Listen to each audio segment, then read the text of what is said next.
बिस्मिल्लाहिर्रहमानिर्रहीम। अस्सलाम वालेकुम। आज का नावल है ओरेपिया पार्ट 1। चलिए शुरू करते हैं।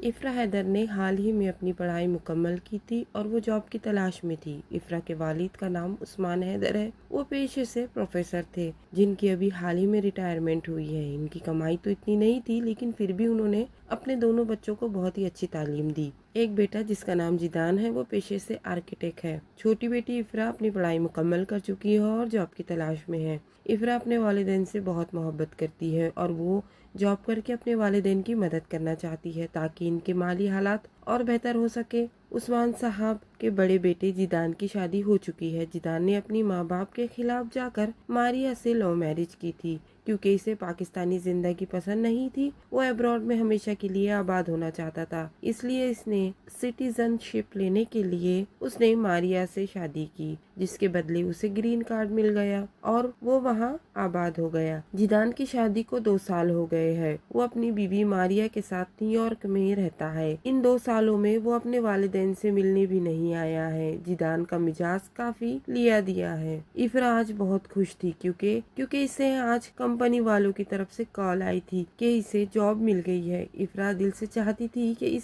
इसे इस फॉर्म में जॉब मिल जाए। वो बहुत मशहूर कंपनी है। इसका नाम HS ग्रुप ऑफ कंपनी है। इस कंपनी का शुमार दुनिया की मशहूर तरीन कंपनी में होता है। इसने अभी 1 हफ्ता पहले ही वहाँ इंटरव्यू दिया था जो बहुत ही अच्छा हुआ था।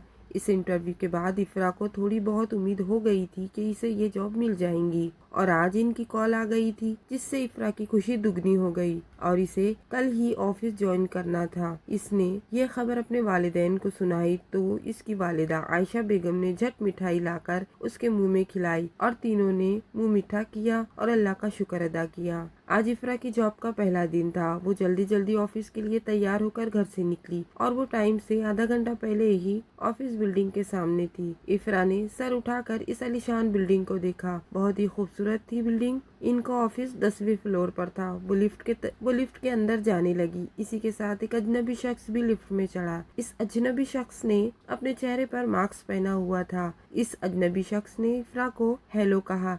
जवाब में इफ़रा ने हेलो करने के साथ पूछ लिया, आप HS ग्रुप ऑफ कंपनी में काम करते हैं? इस शख्स ने कहा, हाँ मैं वही काम करता हूँ। इफ़रा ने कहा, मैंने सुना है यहाँ का बॉस अपने एम्प्लॉय के साथ बहुत रूडली पेश आता है। वो अपने एम्प्लॉय से बहुत काम लेता है। वैसे ऐसा खड़ूस बॉस हो तो नौकरी करना भी जहर लगे। मुझे तो मौका मिले तो सीधा मुंह पर सुनाऊंगी इस बुड्ढे को। इस शख्स ने हैरत से कहा, क्या बूढ़ा? नहीं, ऐसा तो कुछ नहीं है, वो बूढ़ा नहीं है। वैसे आपको किसने ये इन्फॉर्मेशन दी है? इस शख्स ने पूछा। इफ़रा ने कहा, हाँ इन्फॉर्मेशन का क्या है, कुछ अखबारों से और कुछ इंटरनेट से पता लग ही जाती है। इस शख्स ने कहा, अच्छा काफी पता लगाने वाली शख्सियत है आप। इफ़रा ने कहा, जी। इस शख्स ने पूछा, क्या आपका ऑफिस का पहला दिन है आज? इफ़रा ने कहा, जी हाँ। इस शख्स ने कहा, काफी आगे तक जाएंगी आप। इतना कहकर वो लिफ्ट से बाहर निकल गया। इसके पीछे इफ़रा भी लिफ्ट से बाहर निकल गई। इफ़रा को लग रहा था इसका बॉस कोई बूढ़ा खड़ूस होगा। इसने कंपनी के बॉस के बारे में सुन रखा था कि यहाँ का बॉस काफी खड़ूस है और अपने एम्प्लॉय से बहुत काम लेता है। इस कंपनी के बारे में इफ़रा जब भी सोचती थी तब उसके जहन में एक खड़ूस बूढ़े की तस्वीर आ उभरती थी। इफ़रा ने ऑफिस में कदम रखा और अपनी चारों तरफ नजरें घुमाई। ऑफिस बहुत ही शानदार था लेकिन इफ़रा के दिल में अपने बॉस के बारे में अजीब ही गुस्सा था। इफ़रा रिसेप्शन पर गई और बॉस की कैबिन का रास्ता पूछा। रिसेप्शनिस्ट ने इस कैबिन का रास्ता बताया। इफ़रा कैबिन की तरफ गई, दरवाजे को नॉक किया और पूछा, मे आई कम इन सर? अंदर से रुआबदार आवाज आई, आ जाए। इफ़रा ने देखा चेयर का रुख विंडो की तरफ मुड़ा हुआ था। वो शख्स जो भी था इसकी तरफ इसने पीठ की हुई थी। इफ़रा दिल में सोच रही थी, कितना घमंडी शख्स है, इसे अपनी एम्प्लॉय को देखना भी गवारा नहीं है। खड़ूस घमंडी बुड्ढा। वो शख्स इसकी तरफ मुड़ा, एक कदावर नौजवान, सानुली रंगत, रुआबदार चेहरा। वो शख्स गुस्से से इसे घूर रहा था। इफ़रा ने उसके कपड़ों को देखकर अंदाजा लगाया, ये तो वही लिफ्ट वाला बंदा है जिसके सामने इसने बॉस की इतनी सारी बुराइयां की थी और वो शख्स कंपनी का बॉस निकला, हसन शाह। ये सोचकर हैरत से इफ़रा का मुंह खुला रह गया और आंखें मजीद मोटी हो गई। जो फाइल इसने आगे बढ़ाई थी वो वापस उसने अपने दोनों हाथों में थाम ली। इफ़रा को पूरा अंदाजा हो गया था कि आगे वाला शख्स अब इसे पहले दिन ही ऑफिस से निकाल देगा। इफ़रा के चेहरे का रंग उड़ गया। इफ्रा ने सोचा एक बार पूछ ही लेती हूँ, मेरा अंदाजा भी सही हो जाएगा। इफ्रा ने पूछा, आप हसान शाह हैं? हसान ने तल्ख मुस्कुराहट के साथ कहा, दिखाई नहीं देता तुम्हें? मैं हूँ हसान शाह और मैं कोई बूढ़ा नहीं हूँ। इफ्रा ने कहा, जी हाँ, और साथ ही बड़बड़ाई, वो तो मैं देख ही रही हूँ। हसान शाह ने कहा, कुछ कहा आपने? इफ्रा ने फौरन सर ना में हिलाया, नहीं नहीं कुछ नहीं। हसान ने कहा, आपकी नौकरी अब मेरे हाथों में है, जितनी आपकी जबान चलती है अब इससे कहीं ज्यादा आपको हाथ चलाने होंगे और साबित करना होगा खुद को कि आप कितनी काबिल है। इफ्रा ने कहा, ओके सर, वो मैं तो आपको साबित कर ही दूंगी कि मैं कितनी काबिल हूँ। हसान शाह बोला, आज आपका पहला दिन है, आगे देखते हैं आपकी काबिलियत को। इफ्रा को सारा काम समझा दिया गया था। काम समझते समझते सारा दिन गुजर गया था। इफ्रा थक हार कर घर पहुंची और मुंह हाथ धोकर सीधा सो गई। बस दिन ऐसे ही गुजर रहे थे। इफ्रा ऑफिस से थक हार कर घर जाती और घर जाते ही सो जाती। एक दिन इसकी अम्मी परेशान हो गई। उसकी अम्मी आयशा बेगम ने इससे पूछा, बेटा इफ्रा, कि ऑफिस में तुम्हें बहुत काम होता है, तुम कितनी थक रही हो? अगर ये ऑफिस में ज्यादा काम है तो और किसी जगह नौकरी कर लो। इफ्रा ने कहा, नहीं अम्मी, यहाँ सैलरी भी अच्छी है और काम इतना है, मैं नई हूँ ना, इसलिए मुझे सब काम मुश्किल लग रहा है। कुछ दिन गुजर जाएंगे, मुझे सारा काम समझ आ जाएगा तो मुझे सारा काम आसान लगने लगेगा। ये कहकर इसने अम्मी को टाल दिया। अगले दिन इफ्रा जब ऑफिस गई तो वो पूरा आधा घंटा लेट हो चुकी थी। बस इस बात को मुद्दा बनाकर हसान शाह ने इसे खूब बातें सुनाई और लापरवाह कहा। इफ्रा का मुंह लटक गया, मगर इफ्रा ने बॉस से डरने की बजाय आंखों में आंखें डालकर कहा, आप बॉस है तो क्या किसी भी बात को मुद्दा बनाकर बातें सुनाएंगे? ये कोई जवाब नहीं है मुझे लापरवाह साबित करने का। आपने मुझे लापरवाह कैसे कहा? मुझे 1 महीना पूरा होने को आया है और मैं अपने सारे काम बखूबी अंजाम दे रही हूँ, जिम्मेदारी से निभा रही हूँ। लेट तो हमेशा आप आते हैं। इफ्रा ने उल्टा हसान को सुना डाला। हसान को गुस्सा आ गया। हसान ने कहा, आप मुझे सुना रही है? इफ्रा ने कहा, मैं आपको सच बता रही हूँ और सच हमेशा कड़वा होता है मिस्टर हसान शाह। हसान ने दिल में कहा, इस लड़की से तो मैं अपने तरीके से निपटूंगा और इसे लापरवाह साबित करके रहूंगा, इसे तोड़ने में मजा आएगा। वो सोचकर मुस्कुराया और वहाँ से चला गया। हसान शाह ने खूब बदला लिया था। इसने इफ्रा को जानबूझकर मुश्किल प्रोजेक्ट देने शुरू किए। इफ्रा को रोज देर तक ऑफिस में रोक कर काम करना पड़ता, लेकिन इफ्रा भी हार मानने वाली नहीं थी। वो हर काम बहुत ही बेहतर अंदाज में मुकम्मल करती। इफ्रा घर जाने के लिए उठी। इफ्रा ने काम मुकम्मल किया और घर जाने के लिए उठी। इसने अपना पर्स कंधे पर। इफ्रा ने आज 5 बजे तक के अपना दिन भर का काम पूरा कंप्लीट कर लिया था। वो चारों फाइल लेकर हसान शाह के कैबिन में गई। इस वक्त उसने टेबल पर चारों फाइल हसान शाह के सामने रखी। हसान शाह इस वक्त कॉल पर किसी से बात कर रहा था। उसने सरसरी निगाहें फाइल पर डाली। सारी फाइलें कंप्लीट हो चुकी थी। तब उसने इफ्रा को मजीद तंग करने के लिए एक और फाइल उसके आगे रखी और कहा, मिस इफ्रा, ये बहुत इम्पोर्टेंट फाइल है, इसे आप 8 बजे तक के मुझे सबमिट कर देना। इफ्रा ने कहा, सर अभी तो 5 बज रहे हैं, क्या ये फाइल मैं कल कंप्लीट नहीं कर सकती? हसान शाह यही तो चाहता था कि इफ्रा को वो किसी तरह से बस लापरवाह साबित कर सके। हसान शाह ने कहा, नहीं मिस इफ्रा, आप तो बहुत काबिल है ना, आप कर सकती है ये। आप 8 बजे तक की इस फाइल को कंप्लीट कर ले, ठीक है? बेचारी इफ्रा मरे कदमों से फाइल हाथ में लिए अपने टेबल तक आई और फाइल को कंप्लीट करने में लग गई। आज इसने बहुत सारा काम किया था। वो बहुत थक चुकी थी। इसने अपने कलाई पर बंधी हुई घड़ी में टाइम देखा, 7 बज चुके थे। इफ्रा ने सोचा थोड़ा रेस्ट कर लेती है। इसने अपनी आंखें बंद करके पुश चेयर से टिकाई और अपना सर टेके पर रख दिया और आंखें मूंद ली। इसी वक्त हसान शाह इसके चेयर के करीब आया। उसने जोर से अपना गला साफ किया। बेचारी इफ्रा खड़बड़ा कर उठ गई और अपना दुपट्टा सही किया। हसान शाह ने कहा, मिस इफ्रा, फाइल कंप्लीट हो चुकी? इफ्रा ने कहा, ऑलमोस्ट हो चुकी सर, बस थोड़ा ही काम बाकी है। तब हसान शाह ने कहा, तो ठीक है मिस इफ्रा, आप फाइल कंप्लीट कर लो और 8 बजे तक की मुझे फाइल सबमिट कर देना, ठीक है? मैं चलता हूँ। ये कहकर वो घर के लिए निकल गया। बेचारी इफ्रा अकेली इस वीरान ऑफिस में रह गई। इफ्रा ने सोचा, सारे एम्प्लॉय तो पहले ही जा चुके हैं, अब ये खलूस भी चला गया। इफ्रा बेचारी लैपटॉप में सर दिए खटाखट अपनी उंगलियां चलाने लगी और अपना काम कंप्लीट करने लगी। इफ्रा ने जब तक अपना काम कंप्लीट किया तो 8:15 बज चुके थे। इफ्रा ने जल्दी से फाइल हसान शाह को सबमिट की। और अपना सामान समेट कर बैग में रखा। इफ्रा घर जाने के लिए उठी। इसने अपना पर्स कंधे पर टांगा, लेकिन इसे प्यास की शिद्दत महसूस हुई तो वो अपना पर्स उठाए कैंटीन एरिया की तरफ आ गई। एन इसी वक्त ब्यून ऑफिस चेक करने के लिए आया। ऑफिस में कोई इसे नजर नहीं आया। इसने सोचा सारा स्टाफ जा चुका है। प्यून ने बाहर से ऑफिस की मेन लाइट बंद की और ऑफिस को बाहर से लॉक कर चला गया। इफ्रा जब पानी पीकर वापस आई तो उसने देखा मेन डोर लगा हुआ है। इफ्रा दरवाजे के करीब जाकर चीखने चिल्लाने लगी, हेल्प हेल्प के लिए। इसे आसपास आवाजें देने लगी, लिखती थी, लेकिन इसकी आवाज बाहर नहीं जा सकती थी। पूरा ऑफिस साउंड प्रूफ था और इफ्रा बेचारी डर के मारे रोने लगी, क्योंकि इफ्रा को हमेशा अंधेरे से और तन्हाई से डर लगता था।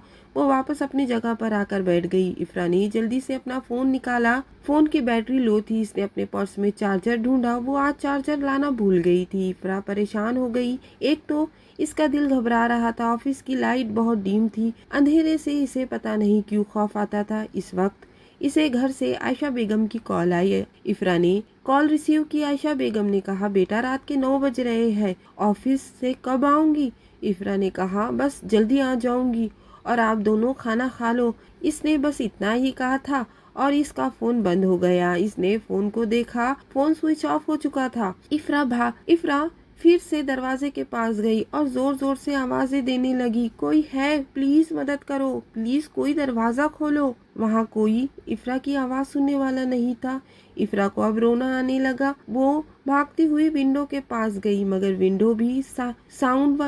विंडो भी स्लाइडर वाली नहीं थी। ये कांच की पैक विंडो थी, जिसमें से सड़क का रास्ता साफ नजर आता था। वॉचमैन सड़क पर वॉक कर रहा था और अपनी ड्यूटी बजा रहा था। इफ्रा ने वहां से वॉचमैन को आवाजें देने की खूब कोशिश की, लेकिन वॉचमैन कहाँ 10वें माले पर नजर डालता। इफ्रा थक हार कर विंडो के पास लगे हुए सोफे पर बैठ गई। अब इफ्रा को समझ आ गया था कि अब इसे यहाँ से कोई नहीं निकाल सकता और इसे सुबह तक ऑफिस में ही रहना होगा।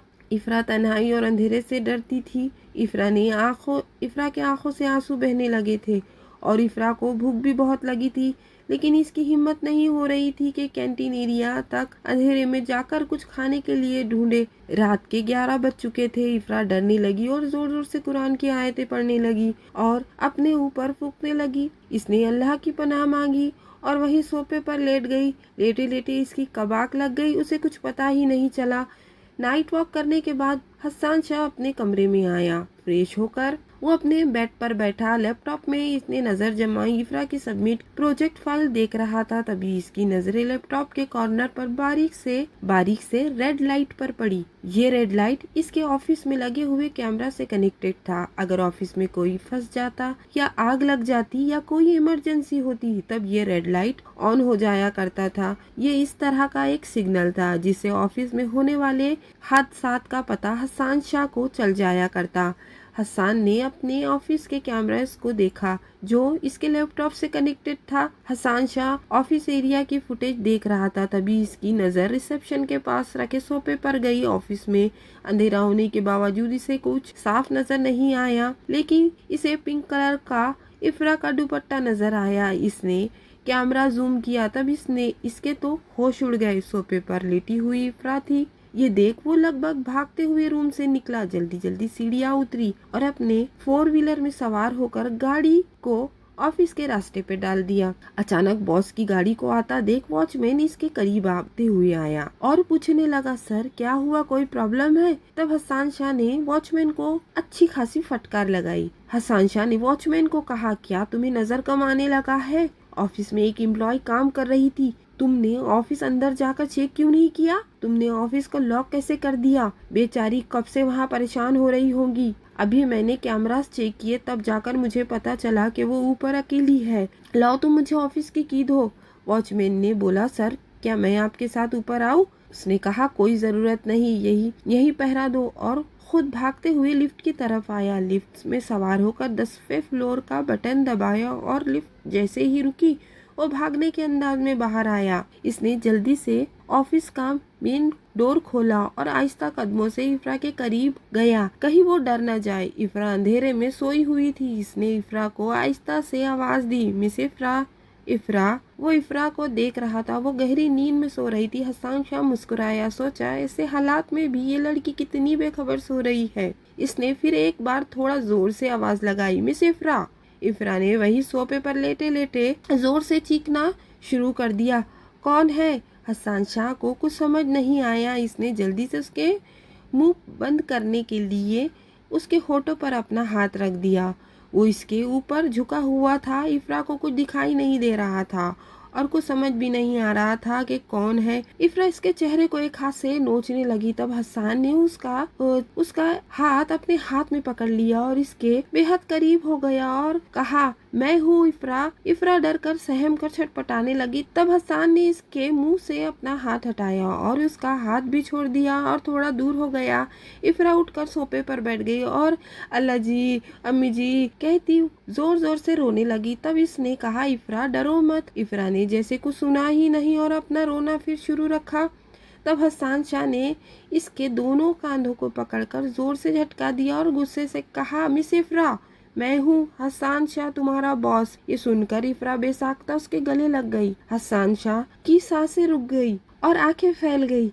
इस तरह की फीलिंग से हसन शाह का सामना पहली बार हुआ था। पहली बार कोई लड़की इसके गले लगी थी और इफ्रा रो भी रही थी। इसे समझ नहीं आ रहा था कि वो इफ्रा को कैसे हटाए। वो अपने किए पर शर्मिंदा हुआ। आज जो भी कुछ हुआ था वो इसी की गलती की वजह से हुआ था। ना वो इसे प्रोजेक्ट फाइल देता, ना ही इफ्रा के साथ ये हादसा होता। इसने कुछ वक्फे के बाद इफ्रा को कहा, मिस इफ्रा। इफ्रा जैसे होश में आई। वो हिचकिचाते हुए हसन से अलग हुई। हसन ने कहा, रात के वक्त मेन स्विच बंद हो जाता है। मैं नीचे से आते वक्त मेन स्विच ऑन करना भूल गया था, इसलिए ऑफिस में अंधेरा है। चलो अब, ये कहकर हसन ने इसे ऑफिस बिल्डिंग से बाहर लेकर आया और फिर कहा, मिस इफ्रा चलिए मैं आपको घर छोड़ देता हूँ। इफ्रा ने इसे घूर कर देखा और गुस्से से कहा, मिस्टर हसन शाह, आप बताइए गैर जिम्मेदार कौन है? इस हादसे के जिम्मेदार आप है। अगर आपने मुझे काम सौंपा था, आपकी भी जिम्मेदारी थी ऑफिस में रुकने की। आपसे बड़ा गैर जिम्मेदार कोई नहीं है। तब हसन शाह ने इसकी कोई बात का जवाब नहीं दिया। उल्टा इसी से सॉरी कहा। हसन ने कहा, जी मिस इफ्रा, मैं मानता हूँ गलती मेरी है, ठीक है, आई एम सॉरी। इतना कहकर उसने फिर इफ्रा पर तंज किया। अब आप चलिए, मैं आपको घर छोड़ देता हूँ, नहीं तो फिर अगर कोई हादसा आपके साथ पेश आया तो आप इसकी जिम्मेदार भी मुझे ही ठहराएंगी। इफ्रा ने कहा, आप मुझ पर तंज कर रहे हैं? उसने कहा, जी नहीं, मजाक कर रहा हूँ, और वो मुस्कुराने लगा। इफ्रा चुपचाप गाड़ी में बैठ गई। बहुत देर हो गई थी। आधा घंटे के बाद ही इफ्रा अपने घर के सामने थी। इफ्रा चुपचाप गाड़ी से उतर गई। इसने हसन शाह से कहा, सर आप अंदर आएंगे? तब हसन ने कहा, नहीं, आप अंदर चले जाएं, इसके बाद मैं चले जाऊंगा। और हाँ मिस इफ्रा, आपको कल की छुट्टी है, आप कल का दिन आराम करें, परसों से ऑफिस ज्वाइन कर लीजिएगा। Okay miss इफ्रा। इफ्रा ने फकत सर हिलाया और इफ्रा गेट खोलकर अंदर चली गई। हसन ने अपनी गाड़ी आगे बढ़ा दी। इफ्रा मेन दरवाज़ा खोलकर जैसे ही अंदर गई, इसके अम्मी अब्बू ने बरामदे में ही बैठे थे और इफ्रा की राह देख रहे थे। आयशा बेगम और उस्मान हैदर दोनों इफ्रा से पूछने लगी, क्या हुआ बेटा, तुम्हें इतनी देर क्यों हो गई? तब इफ्रा ने उन्हें सारा मामला बताया और दोनों ने अल्लाह का शुक्र अदा किया और इफ्रा को अंदर ले गए। ऐसे ही दिन अपनी मसरूफियात से गुजर रहे थे। जावेद जो छुट्टी लेकर गया था, अब वो वापस आ गया था, अपने काम पर लग गया था। जावेद के वापस आ जाने से इफ्रा को थोड़ी राहत मिली थी। आज जब इफ्रा ऑफिस आई तो इसके डेस्क पर कई सारी प्रोजेक्ट फाइल पड़ी थी जिन्हें इसे कंप्लीट करना था। इफ्रा बहुत परेशान थी। जब ही इसे हसन शाह ने अपने कैबिन में बुलाया, इफ्रा हसन शाह के कैबिन में गई और कहा, सर आपने मुझे बुलाया? हसन शाह ने हाँ कहा। आज आपको ऑफिस में काम करते हुए पूरा 1 महीना हो चुका है और ये रही आपकी फर्स्ट पेमेंट। हसन शाह ने फर्स्ट पेमेंट का चेक इफ्रा की तरफ बढ़ाते हुए कहा, कांग्रेचुलेशन मिस इफ्रा। इफ्रा ने थैंक यू कहा और बहुत ही खुशी खुशी मगर झिझक के साथ चेक को अपने हाथ में पकड़ा। चेक को देखकर इफ्रा की खुशी का ठिकाना नहीं रहा। इफ्रा चेक हाथों में पकड़े अपने टेबल तक आई और अब इसके सामने ढेर सारे फाइलें थी। इसे सारा अधूरा काम पूरा करना था क्योंकि इसने बीच में 1 दिन की छुट्टी भी तो ली थी, इसीलिए उसका काम बढ़ गया था। लेकिन वो अपनी जिम्मेदारियों से भागती नहीं थी। इसने बहुत ही जिम्मेदारी से अपना काम पूरा किया और सारी फाइलें रात 7 बजे तक के कंप्लीट कर ली। इफ्रा फाइल जमा करने के लिए हसन शाह के कैबिन में गई, दरवाजे को थोड़ा सा नॉक किया और कहा, मैं आई कम इन सर। हसन शाह किसी से कॉल पर बात कर रहा था। तब हसन शाह ने नजर उठाकर इफ्रा को देखा और हाथ के इशारे से अंदर आने को कहा। इफ्रा सारी फाइलें टेबल पर रख चुकी थी, जिसे एक एक करके अपने हाथों में पकड़े हसन शाह चेक कर रहा था। जब सारी फाइलें हसन शाह ने देख ली कि सारा काम कंप्लीट हो चुका है, तो हसन शाह ने इफ्रा को पहली बार मुस्कुराकर गुड वर्क मिस इफ्रा कहा, आप घर जा सकती है। और इफ्रा खुश हो गई। इफ्रा आज ऑफिस में गई तो आज फॉरेनर क्लाइंट के साथ बहुत ही इम्पोर्टेंट मीटिंग थी। जो लोग मीटिंग शामिल होंगे, खासकर ऑफिस वाले लोग, इन्हें हसन शाह ने खास ताकीद कर दी थी कि प्रेजेंटेशन में कोई गलती नहीं होनी चाहिए और हमसे फॉरेनर क्लाइंट राजी होने चाहिए और उन्हें हमें किसी भी तरह से राजी करना होगा। सब लोग मीटिंग हॉल में मौजूद थे। मीटिंग अच्छे से चल रही थी, लेकिन फॉरेनर क्लाइंट को प्रेजेंटेशन समझ में नहीं आ रही थी और इन्हें देखकर लग रहा था कि वो कंपनी के साथ डील नहीं करेंगे। तब इफ्रा हसन शाह के करीब गई और कहा, सर आप कहे तो मैं आगे की प्रेजेंटेशन कंप्लीट करूं। हसन शाह ने कहा, क्या आप क्लाइंट को राजी कर लूंगी हमारे साथ डील करने के लिए? इफ्रा ने कहा, मैं कोशिश करूंगी। तब हसन ने मिस इरम को रोक कर कहा, आगे की प्रेजेंटेशन मिस इफ्रा को कंप्लीट करने दे। इफ्रा ने बहुत ही अच्छे से प्रेजेंटेशन कंप्लीट की, बहुत ही आसान लफ्जों में और अच्छे से एक्सप्लेन करके फॉरेनर क्लाइंट को प्रोडक्ट के बारे में समझाया। पूरी प्रेजेंटेशन को खुशगवार माहौल में कंप्लीट किया। इफ्रा से फॉरेनर क्लाइंट बहुत खुश हुए। इन्होंने इफ्रा को गुड वर्क कहा और आपस में कहने लगे, she is very intelligent girl. इन्होंने हसन शाह से शेक हैंड किया और उसे इंग्लिश लैंग्वेज में कहा,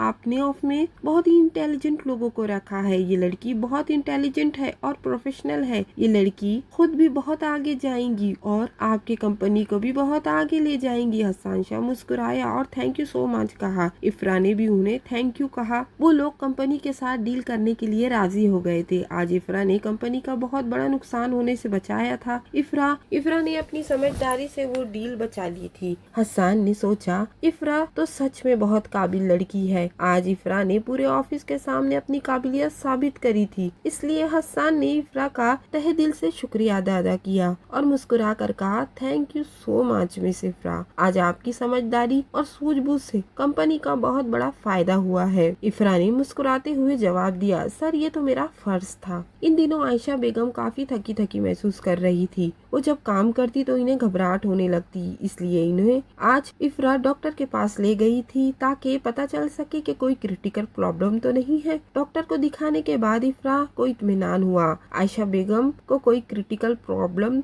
तो नहीं थी, लेकिन इनका बीपी हाई हो जा रहा था, इसलिए इन्हें घबराहट भी हो रही थी। चेकअप हो जाने के बाद इफ्रा ने इन्हें घर छोड़ दिया और खुद ऑफिस के लिए निकल गई। ऑफिस पहुंची तो लंच टाइम हो रहा था। वो अपने डेस्क तक आई। वो अभी चेयर सरकाकर बस बैठी रही थी कि इसे प्यून बुलाने के लिए आ गया। मैम, आपको बॉस बुला रहे हैं। प्यून ने कहा, इससे पहले भी मैं आपको 2 बार बुलाने आ चुका हूँ। सर आपका बहुत वक्त से पूछ रहे हैं और सर आज बहुत गुस्से में है, ध्यान से। प्यून ने इफ्रा को पहले ही बॉस के मुंह से आगाह कर दिया था, इसलिए इफ्रा जल्दी जल्दी हसन शाह के कैबिन में आ गई। इफ्रा ने मुस्कुराकर हसन शाह को गुड आफ्टरनून कहा।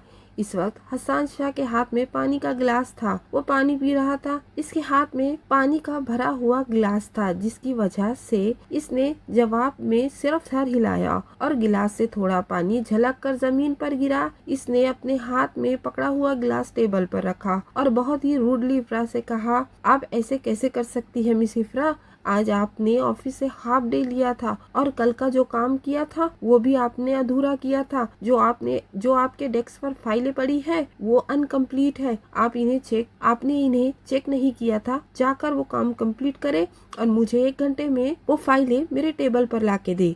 इफ्रा ने जी सर कहा और वापस जाने लगी। तभी इसका पैर जमीन पर गिरे हुए पानी पर से फिसल गया। वो सर के बल गिरने को थी, तभी करीब खड़े हसन शाह ने इसे जल्दी से सहारा देने के लिए हाथ बढ़ाए थे। इफ्रा को सहारा देने के चक्कर में हसन शाह खुद बेसहारा हुआ और धड़ से इफ्रा के ऊपर गिर गया। अब इफ्रा नीचे जमीन पर लेटी हुई थी और हसन शाह उसके ऊपर। ये सब इतना अचानक हुआ कि दोनों को भी संभलने का मौका नहीं मिला। एक पल में दोनों इतने करीब आ गए थे कि दोनों को कुछ सूझ नहीं रहा था। इफ्रा के तो दिल की धड़कन तेज तेज हो गई थी। इफ्रा का दिल तो इस कदर धड़क रहा था जैसे वो बाहर आ जाएगा और हसन शाह बौखलाहट में जल्दी से अलग होने लगा, लेकिन फिर से इसका पैर घसरा और वो इफ्रा के एकदम करीब आया। हसन के होठ इफ्रा के गर्दन को लगे। हसन के लम्ब से इफ्रा शर्मा गई। हसन शाह ने अपने दोनों हाथ को जमीन पर टिकाया और जल्दी से उठकर खड़ा हो गया। अपना सूट झटकते हुए इधर उधर देखने लगा। इसने अपना हाथ इफ्रा को सहारा देने के लिए आगे बढ़ाया। इफ्रा ने झिझकते हुए हसन शाह का हाथ थामा और उठकर खड़ी हो गई। अपना दुपट्टा सही किया और इधर उधर देखने लगी।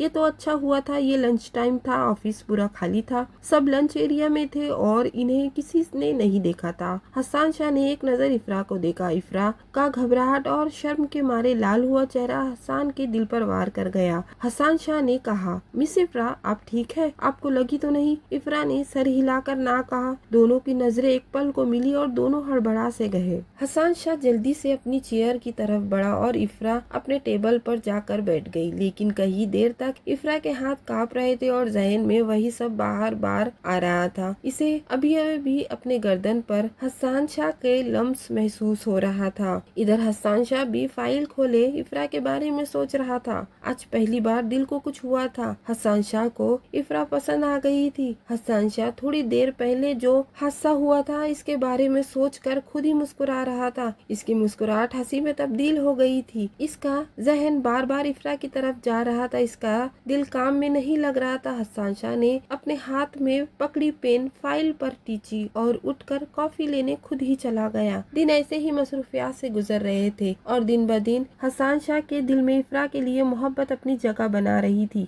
हसन शाह अब गाए बगाए इफ्रा को देखा करता। कभी कभार अपने कैबिन की विंडो से इफ्रा को छुप छुप कर देखा करता। वो दिल से इफ्रा को चाहने लगा था। इसने इफ्रा के लिए एक डायमंड रिंग भी खरीदी थी। वो अंगूठी इफ्रा को देकर अब वो अपने दिल का हाल इफ्रा को बताना चाहता था। उसने सोचा था कि वो किसी दिन इफ्रा को अपने दिल का हाल सुनाएगा और उसे शादी के लिए प्रपोज करेगा। आज इफ्रा ऑफिस से बहुत ही थकी हारी घर आई। 8 बज गए थे। आयशा बेगम खाना तैयार कर चुकी थी। इफ्रा जब तक फ्रेश हुई, आयशा बेगम टेबल पर खाना लगा चुकी थी। तीनों लोगों ने मिलकर साथ खाना खाया। खाना खाने के बाद सोफे पर बैठकर चाय पी रहे थे।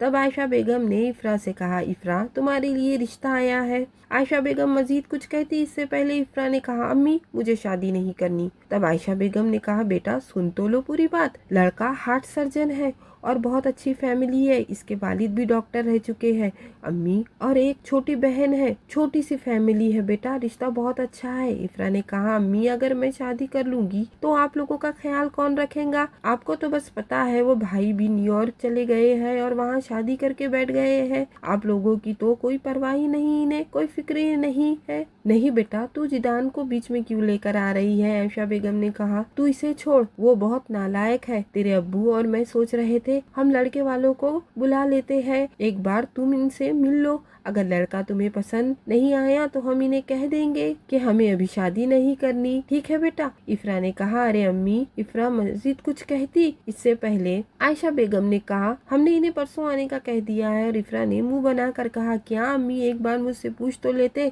अब चलिए ठीक है। आयशा बेगम ने कहा, हाँ बेटा, तुम कल ऑफिस जाओगी ना तो परसों की छुट्टी ले लेना। हाँ अम्मी, मैं कल बॉस से बात करूंगी। इफ्रा उठकर अपने कमरे में चली गई। इफ्रा ने हसन शाह से 1 दिन की छुट्टी मांगी। हसन शाह ने पूछा, आपको 1 दिन की छुट्टी क्यों चाहिए मिस इफ्रा? कुछ प्रॉब्लम है? इफ्रा ने कहा, नहीं सर, ऐसी तो कोई बात नहीं है। हसन शाह ने कहा, तो बताइए मिस इफ्रा, आपको छुट्टी क्यों चाहिए? तो इफ्रा ने कहा, मुझे देखने के लिए कल रिश्ते वाले आ रहे हैं। हसन शाह ने हैरत से कहा, क्या? इफ्रा ने हसन शाह को देखा और पूछा, क्या हुआ सर? हसन शाह बोला, नहीं कुछ नहीं। हसन ने पूछा, कौन है लड़का, क्या करता है, इसका नाम क्या है? तब इफ्रा ने कहा, सर मुझे नाम तो नहीं पता, पर लड़का हार्ट सर्जन है, इसलिए अम्मी अब्बू को रिश्ता पसंद आया है। तब हसन शाह ने कहा, ठीक है मिस इफ्रा, आप कल की छुट्टी कर ले। इफ्रा कैबिन से निकल गई और हसन शाह अपना सर पकड़कर वहीं चेयर पर बैठ गया। रिश्ते वालों का नाम सुन के हसन के दिल में और सर में शदीद दर्द होने लगा। इसी वक्त कैबिन में हसन शाह का पर्सनल सेक्रेटरी जावेद आया। हसन और जावेद की बहुत बनती थी। इनका रिश्ता ऑफिस में तो सेक्रेटरी और बॉस का हुआ करता था। पर जब ये अकेले होते, पास कोई नहीं होता, तब वो दोस्तों की तरह रहते, बात करते और एक दूसरे को अपने दिल का हाल बताया करते। जावेद ने हसन शाह से पूछा, एनीथिंग इज ओके, क्या हुआ तुम्हें? हसन शाह ने कहा, यार मैं तुम्हें बहुत दिन से कुछ बताना चाह रहा था। मुझे तुमसे एक बात शेयर करनी थी। जावेद ने पास में पड़ी चेयर इसके करीब खिसकाई और उस पर बैठ गया और बोला, अब बताओ क्या हुआ? हसन शाह ने बात शुरू की। वो यार मैं जावेद बोला, अब बोल भी दो। मैं इफ्रा को पसंद करता हूँ और वो मुझे बहुत अच्छी लगती है और मुझे लगता है मुझे उससे मोहब्बत हो गई है और मुझे हर जगह बस वही दिखाई देती है। मैं क्या करूँ, मुझे कुछ समझ में नहीं आ रहा। जावेद ने एक लंबी आवाज में कहा, अच्छा, और मुझे तुम अब बता रहे हो? तुमने अपने दिल का हाल मिस इफ्रा को तो नहीं बताया होगा ना? हसन शाह ने कहा, नहीं, अब तक तो नहीं बताया। जावेद बोला, रहने दो, तुम्हारे बस का नहीं है और तुमसे होगा भी नहीं। तुम इन चीजों में बहुत पीछे हो। हसन शाह बोला, नहीं यार, ऐसी बात नहीं है, मैं बताना तो चाह रहा था मगर अचानक से मिस इफ्रा ने मुझसे कल की छुट्टी ले ली। जावेद बोला, तो क्या हुआ?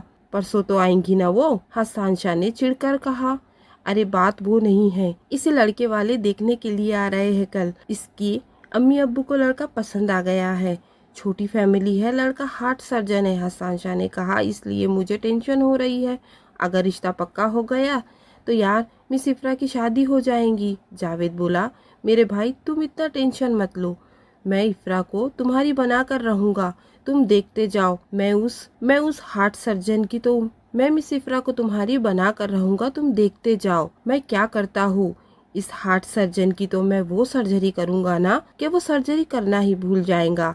हसन शाह जावेद को देखता रह गया और दोनों भी मुस्कुराने लगे। जावेद ने हसन शाह के दोनों कांधों को पकड़कर बड़े जोश से हिलाया और कहा, तुम अब खुश हो जाओ और अपने निकाह की तैयारी करो। और हसन शाह वाकई खुश हो गया और मुस्कुराने लगा। हसन शाह आज काफी गुमसुम सा था, इसका सोच सोच कर बुरा हाल हो रहा था।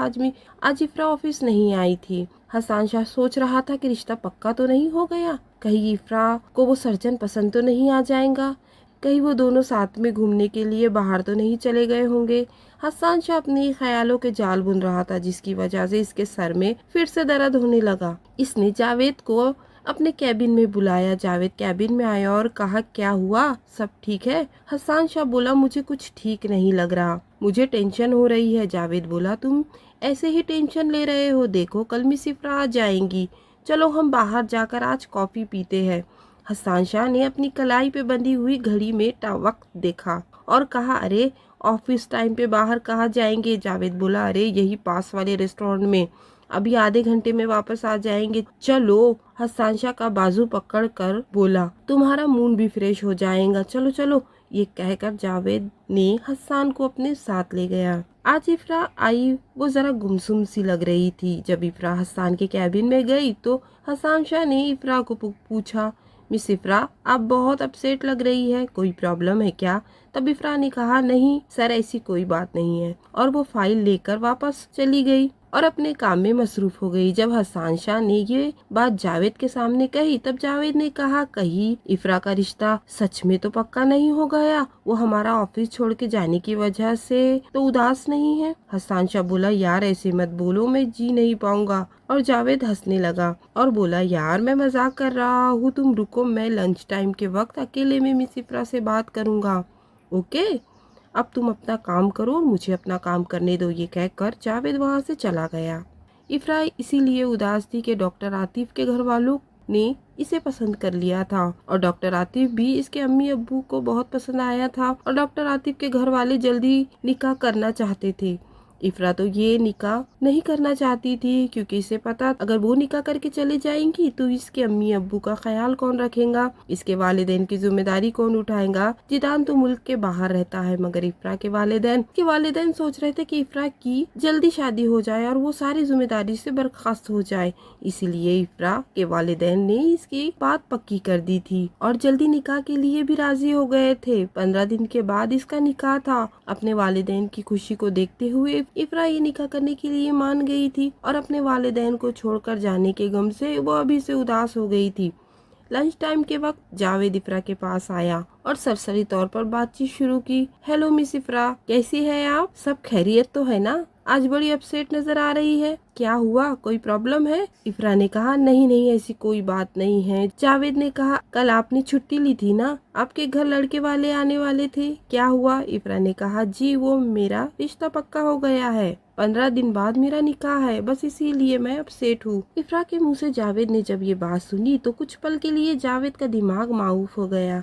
जावेद सोच में पड़ गया, वो हसन शाह को क्या कहेगा। वो अपने ही सोच में था कि हसन शाह ने जावेद को अपने कैबिन में बुलाया। जावेद कैबिन में आ गया तब हसन शाह ने बड़ी बेताबी से पूछा, क्या हुआ, तुमने मिस इफ्रा से बात की, कुछ बताया इसने? जावेद जब कुछ नहीं बोला तब हसन शाह बोला, ऐसे चुप क्यों हो, बोलो ना। जावेद ने स्टॉप लहजे में जवाब दिया, यार मिस इफ्रा का निकाह है 15 दिन के बाद। ये सुनकर हसन शाह के चेहरे पर ढेरों उदासी आ गई। इसका दिल दुख गया कि आंखों से आंसू गिरे, जिसे इसने अपने हाथ से साफ किया और लड़खड़ाता हुआ चेयर पर बैठ गया।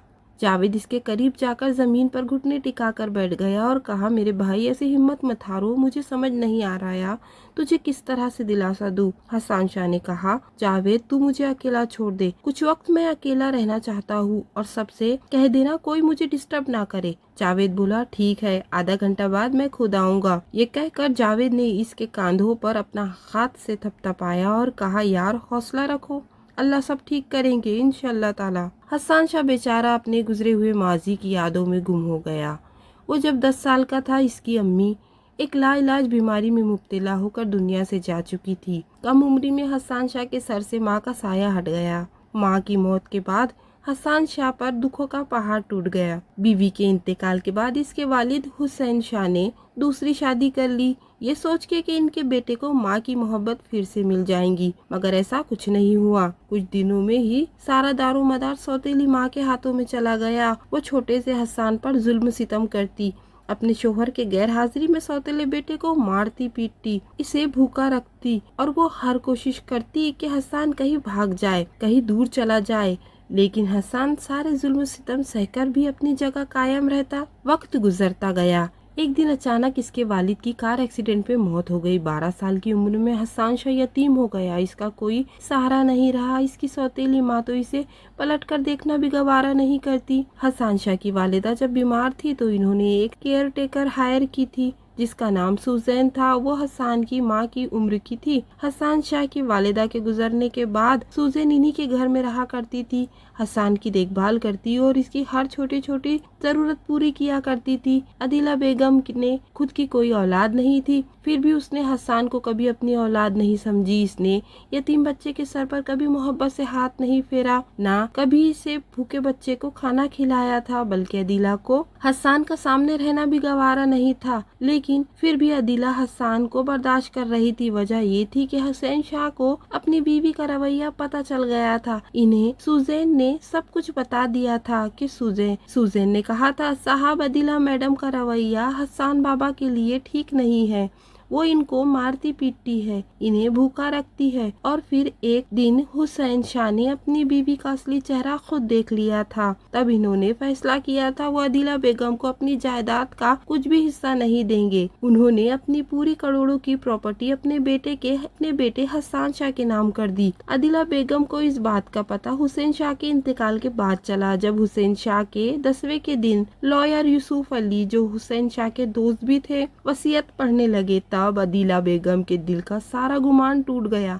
इन्हें तो ऐसा लग रहा था कि सारी जायदाद हुसैन शाह इनके नाम लिखवा कर जाएंगे, लेकिन करोड़ों की प्रॉपर्टी में से अदिला बेगम के नाम एक फुटी कौड़ी भी नहीं थी। मारे गुस्से के अदिला बेगम का बुरा हाल था। इन्होंने सारा गुस्सा अपने सौतेले बेटे हसन पर निकाला और इसे अपनी नजरों के सामने से हमेशा के लिए दूर कर दिया। हसन शाह को अब्रॉड पढ़ने के लिए भेज दिया गया। जायदाद के चक्कर में अदिला ने बिना शादीशुदा होते हुए भी एक बच्चे के बाप से निकाह किया था। जब अदिला के अपने बच्चे हो जाएंगे तो सारी प्रॉपर्टी अदिला और इसके बच्चों की हो जाएंगी, लेकिन अफसोस वो एक यतीम बच्चे को अपना न सकी, इसे मोहब्बत न दे सकी, इसलिए अल्लाह ने इसे औलाद की नेमत से महरूम रखा। अदिला को खुद का वजूद इस घर में बेमानी सा लगने लगा। वो दिन भर कमरे में बंद रहती। वो सोच सोचकर ज़हनी मरीज बन चुकी थी, जिसकी वजह से 5 साल पहले ही अदिला बेगम का इंतकाल हो चुका था। जब हसन शाह की पढ़ाई मुकम्मल हो चुकी थी, हसन अपनी पढ़ाई मुकम्मल करके अब्रॉड में ही जॉब कर रहा था कि अदिला बेगम के इंतकाल की खबर इसे मिली। तब वो अब्रॉड से वापस आया और अपनी सारी करोड़ों की प्रॉपर्टी, अपनी कंपनी की सारी जिम्मेदारी खुद संभाल ली। वो ये सोच ही रहा था कि जावेद कैबिन में आया। इसके हाथ में कॉफी का मग था। इसने कॉफी का मग हसन की तरफ बढ़ाया और कहा, घर नहीं जाना क्या? 5 बज चुके हैं, मैं तो निकल रहा हूँ, सोचा तुम्हें कॉफी देता जाऊँ। और खुद निकल कर चला गया। कैबिन का दरवाजा भी बराबर लगा नहीं था, जिसमें से हसन शाह को इफ्रा दिखाई दे रही थी। हसन शाह इफ्रा को बगौर देखने लगा और कॉफी पीने लगा। इफ्रा के निकाह को 1 हफ्ता बचा था, लेकिन वो ऑफिस आ रही थी। ऑफिस में काम ज्यादा था, इसलिए इफ्रा सोच रही थी कि वो निकाह के लिए सिर्फ 5 दिन की छुट्टी निकाल लेंगी। इसका ससुराल एक ही शहर में था, जिसकी वजह से वो अपनी जॉब नहीं छोड़ रही थी। वो अपनी शादी के बाद भी जॉब मुकम्मल करना चाहती थी। ऐसे ही दिन गुजरते चले गए। एक दिन इफ्रा हसन शाह के कैबिन में थी।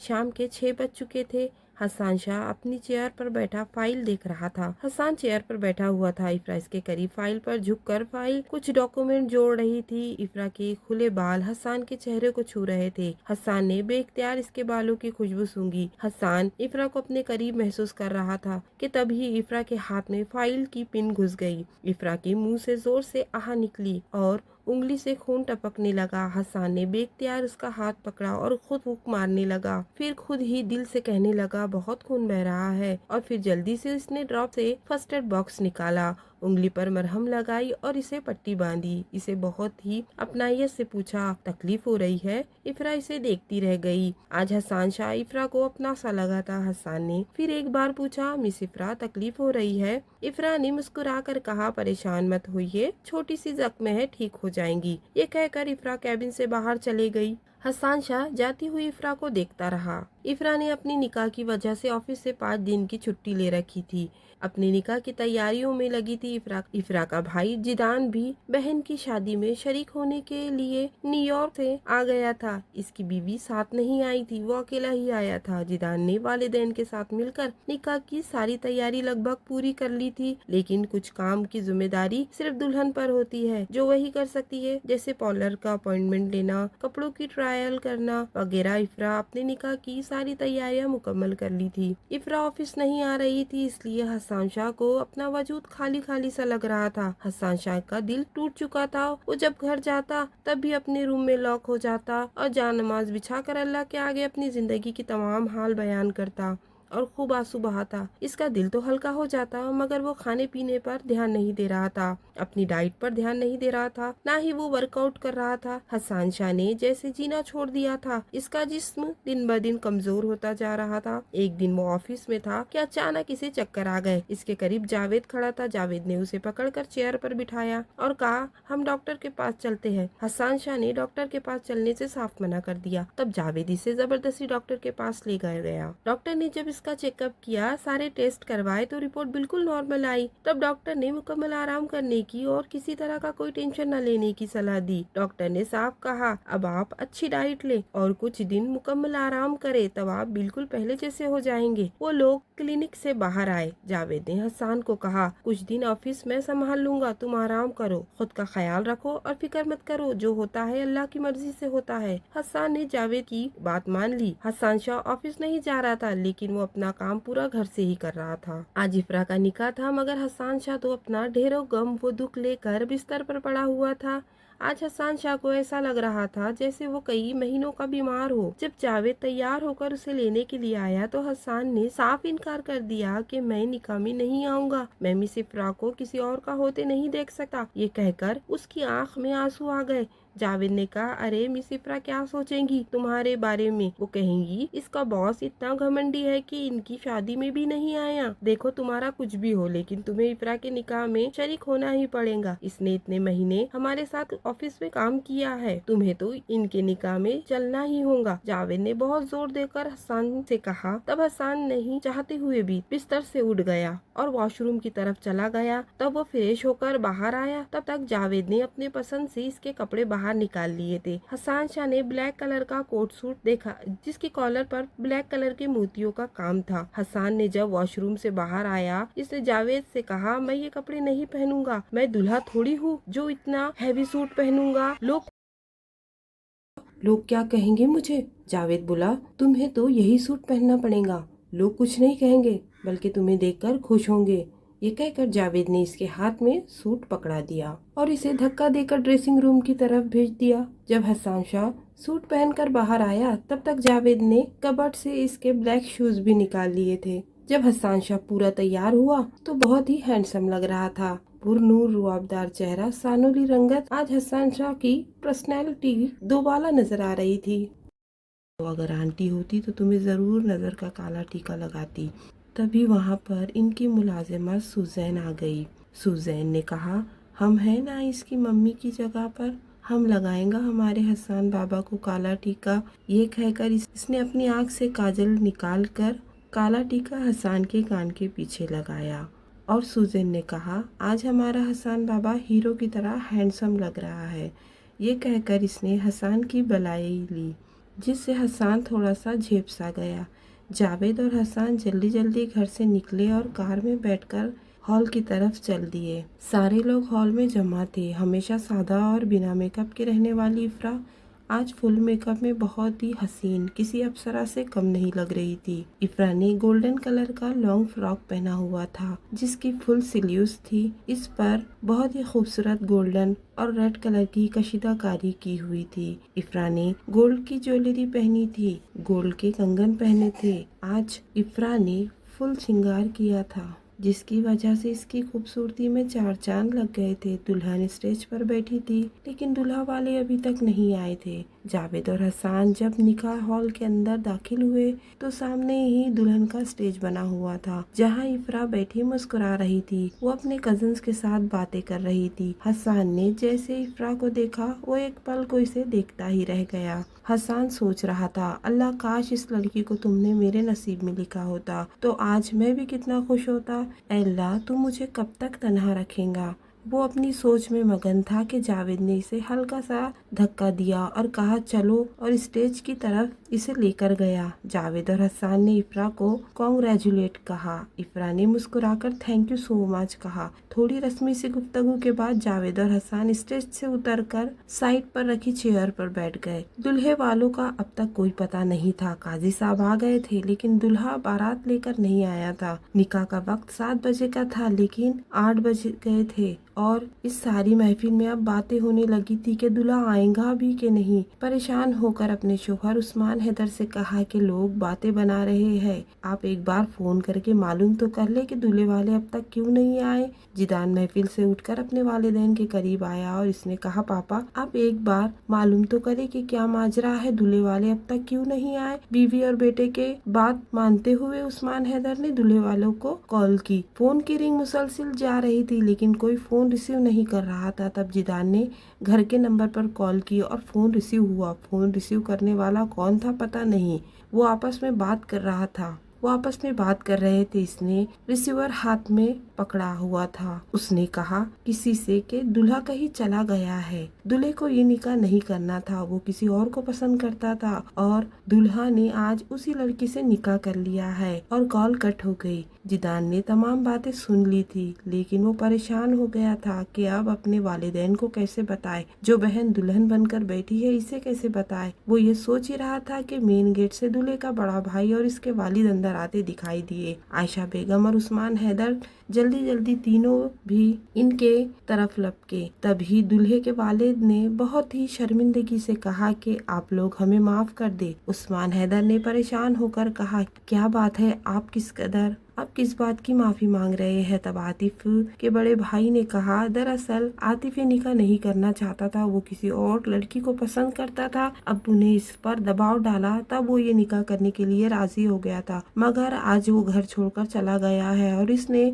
उसी लड़की से निकाह कर लिया है। बस हम ये बात आपको बताने आए थे कि अब ये निकाह नहीं हो सकता। जिदान ने गुस्से में आकर आतिफ के बड़े भाई की कॉलर पकड़ ली और कहा, ये कोई वक्त है बताने का? तुम लोग पहले नहीं बता सकते थे कि तुम्हारा भाई किसी और लड़की को पसंद करता है? वहाँ मेरी बहन को देखो, वो दुल्हन बनकर बैठी है, इस पर क्या बीतेंगी ये तुमने सोचा है? तमाम भीड़ इकट्ठा हो गई थी, किसी को समझ नहीं आ रहा था कि क्या हो रहा है। तब ही इफ्रा स्टेज से उतरकर भीड़ को चीरते हुए अपने वालिदैन के करीब आई। तमाम मामला से तो अब वो भी आगाह हो चुकी थी। वो उसकी आंखों से आंसू बह रहे थे। वहाँ पर हसन शाह और जावेद भी खड़े थे, जो सारी बातें सुन रहे थे और इफ्रा को देख रहे थे। इफ्रा का दिल टूट चुका था। वो भागती हुई हॉल के अंदर गई। करीब खड़े जावेद इफ्रा के पीछे भागते गया। इफ्रा कमरे में दाखिल होकर दरवाजा लगाने ही वाली थी कि जावेद ने दरवाजा लौट कर कहा, मिस इफ्रा रुकिए, मेरी बात सुने, 5 मिनट रुक जाइए और मेरी बात सुन ले। तब रोते हुए इफ्रा दरवाजे के करीब से हट गई और जावेद के पीछे इफ्रा की कजन्स और वालिदा भी कमरे में आ चुके थे। जावेद ने कहा, आंटी मुझे आप सिर्फ 10 मिनट दे, मैं इफ्रा से बात करना चाहता हूँ। इसके ऑफिस में इसके साथ काम करता हूँ। तब आयशा बेगम वहाँ से चली गई। जावेद ने इफ्रा के करीब जाकर इफ्रा को हसन शाह की तमाम दिल की जावेद ने इफ्रा के करीब जाकर हसन शाह के तमाम दिल की हालत बताई। जावेद ने इफ्रा को बताया कि हसन शाह तुमसे बहुत मोहब्बत करता है। तुमने ऑफिस ज्वाइन किया था तब से हसन को तुमसे मोहब्बत हो गई थी। हसन तुम्हें ये कहने ही वाला था कि इससे पहले तुमने इसे बता दिया कि तुम्हारा रिश्ता पक्का हो चुका है। 15 दिन बाद तुम्हारा निकाह है।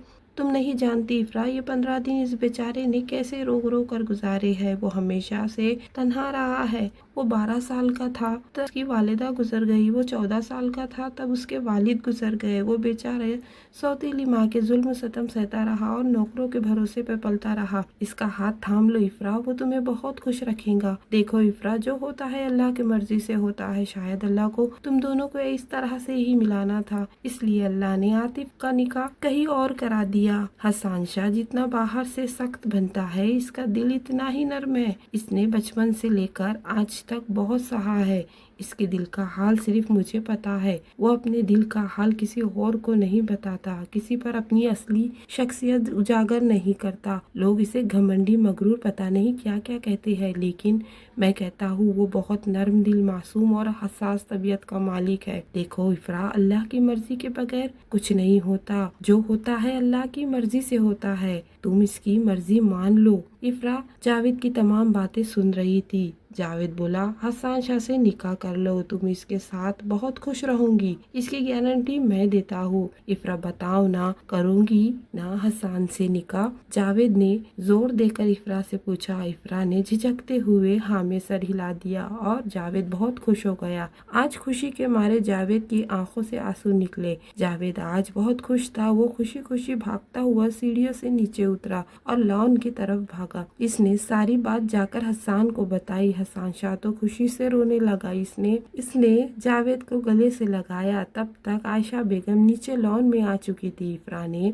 आयशा बेगम को तमाम सच्चाई बता दी थी और वो हसन शाह से निकाह करने के लिए राजी हो गई थी। ये खबर देने के लिए आयशा बेगम अपने शोहर उस्मान हैदर के करीब आई और तमाम मामला उस्मान हैदर के गोशे गुजार किया। उस्मान हैदर ने अल्लाह का शुक्र अदा किया और फिर खुशी खुशी हसन के करीब आए और हसन का शुक्रिया अदा किया, क्योंकि हसन ने अब इनकी इज्जत भी बचा ली थी। तब हसन शाह इनके गले लगा और फिर तमाम लोग स्टेज के करीब जमा हो गए। जावेद हसन को लेकर स्टेज पर गया और वहां रखे सोफे पर हसन को बिठाया। तब तक इफ्रा की कजन्स भी इफ्रा को लेकर लॉन में आ चुकी थी। इफ्रा को हसन के करीब सोफे पर बिठा दिया गया। हसन शाह को अपनी किस्मत पर यकीन नहीं आ रहा था। आज वो बार बार दिल ही दिल में अल्लाह का ढेरों शुक्र अदा कर रहा था। करीब बैठी इफ्रा ने हसन को देखा। हसन मुस्कुरा दिया तो इफ्रा भी मुस्कुरा दी और निकाह की तकरीब शुरू हो गई। काजी साहब ने दुल्हन से पूछा, इफ्रा हैदर वल्द उस्मान हैदर, आपको हसन शाह वल्द